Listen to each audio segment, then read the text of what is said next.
الحمدللہ، لا الہ الا اللہ، اللہ اکبر. یہ 4 کلمات ہیں. جو ان 4 کلمات کو ادا کرے اللہ پاک جنت میں اس کے لیے 4 درخت لگا دیتا ہے. کہیے صلی اللہ علی محمد. گھڑی دے کر کہیں صلی اللہ علی محمد.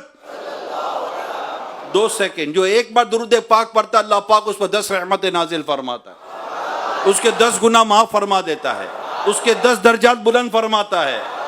تو بھائی کیا ضرورت ہے ادھر ادھر کی باتیں کرنے کی؟ کیا ملا ادھر ادھر کی باتیں کرنے سے؟ کیا ملا سوشل میڈیا پر اپنے وقت کو برباد کرنے سے؟ اعلیٰ جنت میں درخت لگائیں، اللہ پاک کو راضی کریں، اس کی رحمتیں پائیں، دعائیں کریں، عبادت کریں، نیکی کریں، تلاوت کریں، اچھی اچھی نیتوں کے ساتھ وقت گزاریں. بس اب آپس میں بیٹھ کر فضول گفتگو کرنے سے اپنے آپ کو بچانے کی نیت کر لیجیے.